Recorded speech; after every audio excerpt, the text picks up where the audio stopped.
السلام علیکم ورحمۃ اللہ وبرکاتہ۔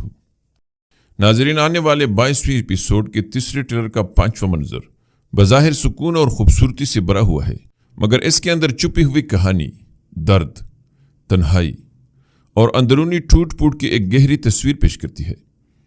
یہ سین شادی کی رات کے بعد کی صبح سے شروع ہو جاتی ہے، ایک ایسی صبح جو عام طور پر نئی زندگی، خوشی اور امید کی علامت ہوتی ہے۔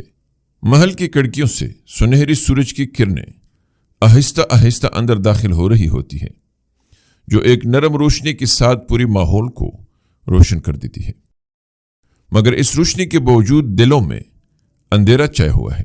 ایک طرف ہم دیکھتے ہیں کہ محل کے ایک شاندار اور پرتعیش کمرے میں شہزادی اسپرچا ریشم اور مخمل کے بستر پر سوئی ہوئی ہوتی ہیں اور پھر آہستہ آہستہ آنکھیں کھلتی ہے۔ ان کے چہرے پر ایک عجیب سا سکون ہے، یا شاید یہ سکون ایک عارضی خاموشی ہے، اس طوفان سے پہلے جو ابھی آنا باقی ہے۔ یہ منظر اس بات کی طرف اشارہ کرتا ہے کہ شہزادی اسپرچا نے اپنی نئی حیثیت کو قبول کرنا شروع کر دیا ہے اور وہ خود کو اس محل کا حصہ بنانے کی کوشش کر رہی ہے۔ مگر دوسری طرف اسی محل کے ایک اور گوشے میں نیلوفر خاتون کا منظر بالکل مختلف ہے۔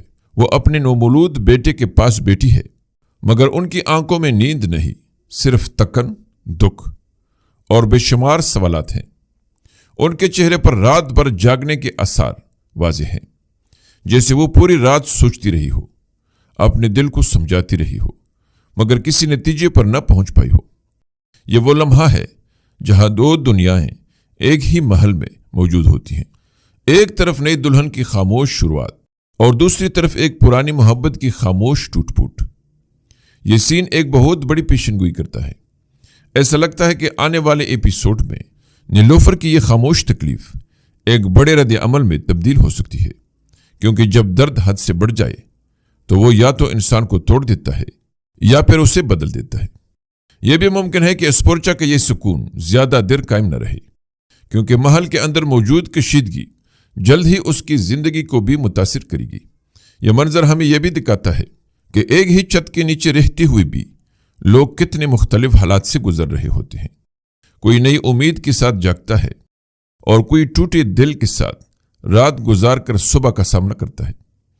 یہ سین ناظرین کے دل میں ایک خاموش سوال چھوڑ جاتا ہے، کیا یہ صبح واقعی نئی شروعات ہے، یا یہ صرف ایک ایسی طوفان سے پہلے کی خاموشی ہے جو سب کچھ بدل دے گا؟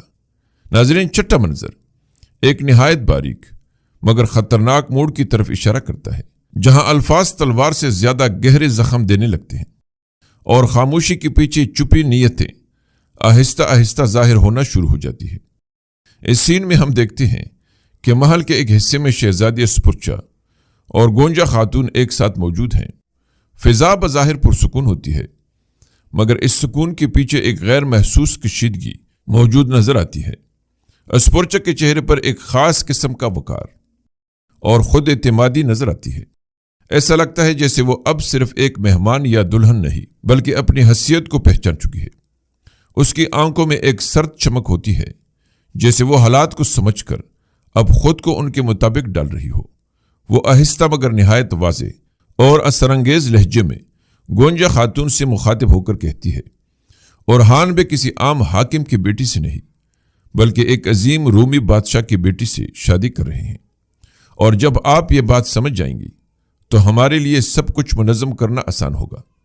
یہ الفاظ بظاہر ایک حقیقت بیان کرتے ہیں، مگر ان کے اندر ایک چھپی ہوئی برتری، ایک غرور اور ایک پیغام واضح محسوس ہوتا ہے۔ یہ پیغام صرف گونجا کے لیے نہیں، بلکہ پورے محل کے لیے ہے کہ اسپرچا اب اپنی جگہ بنانی آئی ہے اور وہ اسے حاصل کر کے رہے گی۔ یہ سین اس بات کی طرف بھی اشارہ کرتا ہے کہ اسپرچا اب ایک خاموش کردار نہیں رہے گی، بلکہ وہ آہستہ آہستہ اپنی طاقت اور اثر و رسوخ قائم کرے گی۔ دوسری طرف گونجا خاتون کا رد عمل بھی اہم ہے۔ اگرچہ وہ اس لمحے خاموش نظر آتی ہے، مگر ان کے دل میں کیا چل رہا ہے یہ آنے والے وقت میں سامنے آئے گا۔ یہ بھی ممکن ہے کہ وہ اسپرچا کے اس انداز کو چیلنج سمجھے اور کسی نہ کسی طرح اس کا جواب دے۔ یہ سین ایک بہت بڑی پیشن گوئی کرتا ہے، اور ایسا لگتا ہے کہ محل کے اندر اب ایک نئی طاقت کی جنگ شروع ہونے والی ہے، جہاں صرف محبت یا رشتے نہیں، بلکہ حیثیت، اثر و رسوخ اور اختیار داؤ پر ہوگا۔ یہ بھی ممکن ہے کہ اسپورچا کا یہ رویہ نیلوفر کے ساتھ اس کے تعلقات کو مزید خراب کر دے اور دونوں کے درمیان کشمکش کھل کر سامنے آ جائے۔ یہ منظر ہمیں یہ بھی سکھاتا ہے کہ سیاست صرف میدان جنگ تک محدود نہیں ہوتی، بلکہ محل کے اندر، رشتوں کے درمیان اور الفاظ کے پیچھے بھی ایک بڑی جنگ جاری ہوتی ہے۔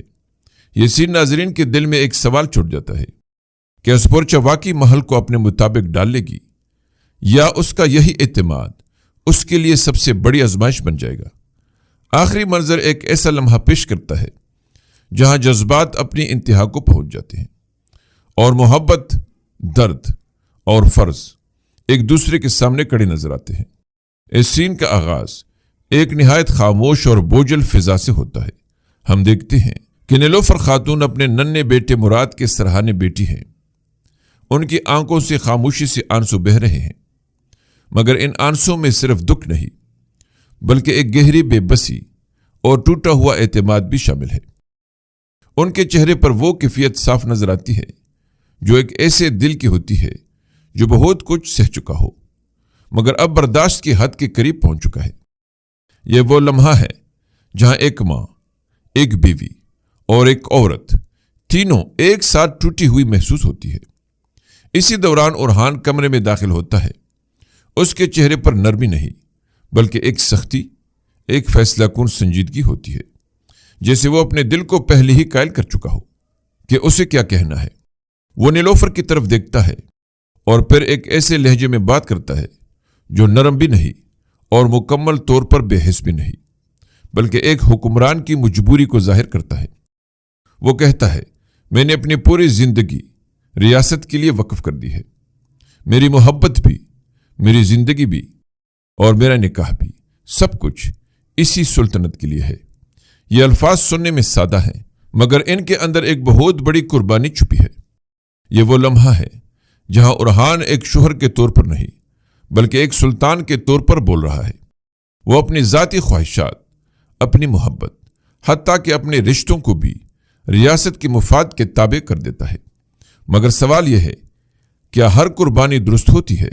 نیلوفر کے لیے یہ الفاظ کسی فیصلے سے کم نہیں، ایک ایسا فیصلہ جس میں اس کی محبت، اس کا حق اور اس کی جگہ سب کچھ پیچھے رہ گیا ہے۔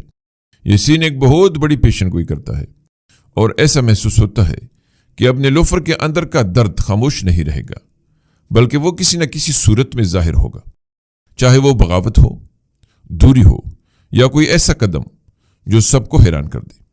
یہ بھی ممکن ہے کہ اورہان کا یہ سخت رویہ مستقبل میں اس سے خود ہی کسی بڑے نقصان کا سامنا کروائے، کیونکہ جب دل ٹوٹتا ہے تو اس کے اثرات صرف ایک انسان تک محدود نہیں رہتے۔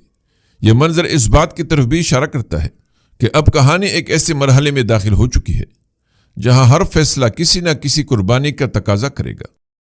یہ سین ناظرین کے دل میں ایک آخری اور گہرا سوال چھوڑ جاتا ہے، کیا ایک سلطنت کے لیے دی گئی قربانیاں واقعی سب کچھ ٹھیک کر دیتی ہے، یا یہی قربانیاں ایک دن سب کچھ توڑ دیتی ہے؟